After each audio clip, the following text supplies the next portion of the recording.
We are going to take you on an excursion into this fuel cell future. So you can see by the title here, the role of fuel cell technology in the area of transportation.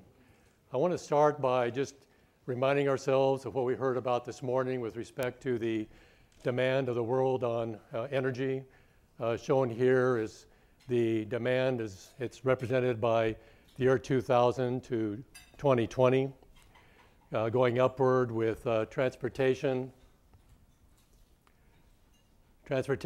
and electrical power being very large components of that energy future. If we transition this into the greenhouse gas intensity, it's proportional to a large extent. We're going to have the evolution again of the greenhouse gas intensity going up in the years to come, and transportation and electricity again play a major role. With respect to greenhouse gas intensity, there are many different species at play in the troposphere, and today we've been talking about, and I will during my presentation, carbon dioxide. To focus on transportation, let's look at the automobile and our use of combustion to take that energy bound in the fuel and to transform it into thermal energy. And with that, we can do something useful, like propel the vehicle. I'm kind of proud of that animation, so let me do it in slow motion. Useful power. Do you see that? Kind of slick. And the other product that comes out of this is, unfortunately, the exhaust. Unfortunate in that it does cause us an environmental impact. What we do in mechanical engineering is to represent this by a box with fuel and air going into the box, the combustion producing the thermal energy, and then from that driving a piston or turning a turbine to produce useful power. And then again, we have the exhaust. And whether it's electrical power generation or transportation, this particular strategy that we've used in engineering for more than 100 years produces today over 80% of our power. Remember, whether transportation or the provision of electrical energy. We have to focus, though, why we are in a situation of considering change. And it's that exhaust, which is comprised of this greenhouse gas right here, carbon dioxide, and then pollutants, which lead to, among other things, photochemical oxygen, or what we call smog.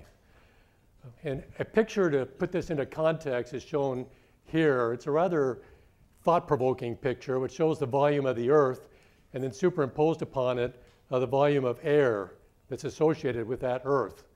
And we have to remind ourselves that this thin skin around the Earth is only 10 miles deep and a very precious commodity which we contaminate with this exhaust. And Mother Nature is saying, with respect to greenhouse gas, enough. And she's saying with respect to pollutant emissions, enough. And where that leaves us is with combustion providing 80% of the world's power.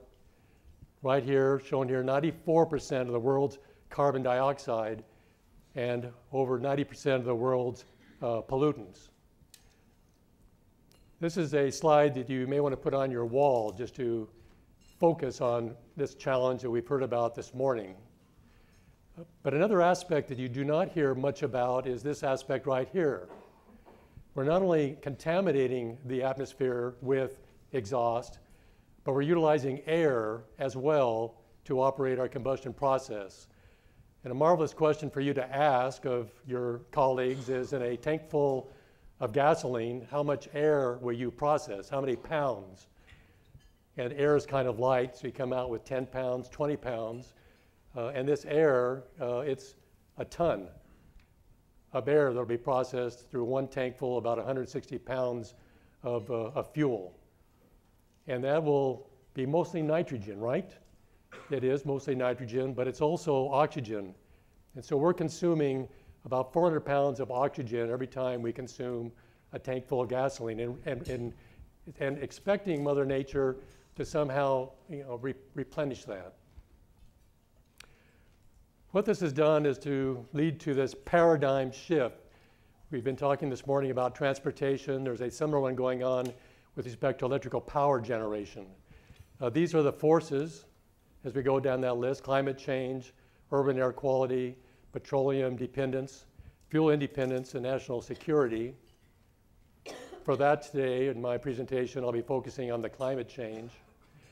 And then there's the response to that, and that's what we heard about also this morning: transportation, electrical power, conservation, community design.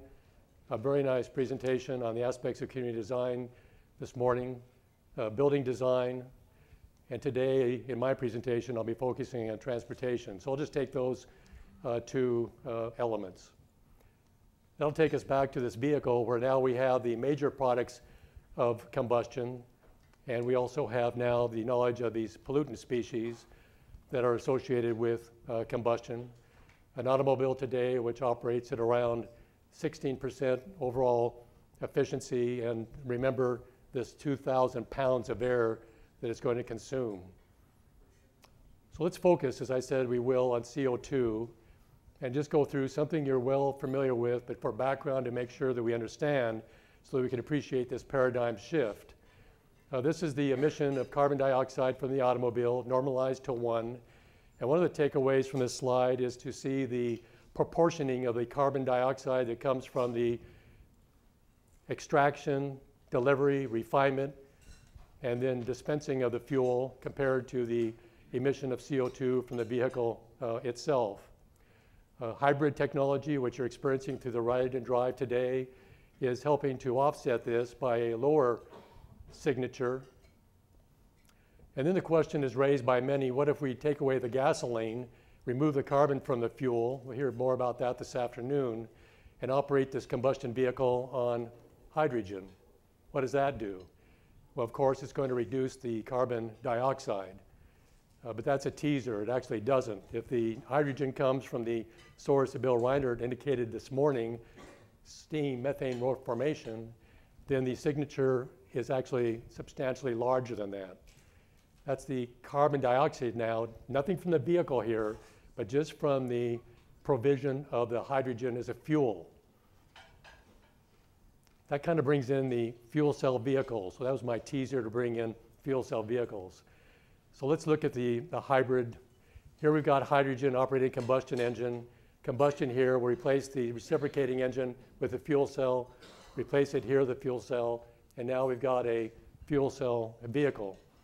Some of those attributes that arise from that is the increased efficiency, the reduction in the amount of air that we need to process, and the removal of any combustion pollutants. So these are kind of the features that make the hydrogen fuel cell vehicle attractive to us.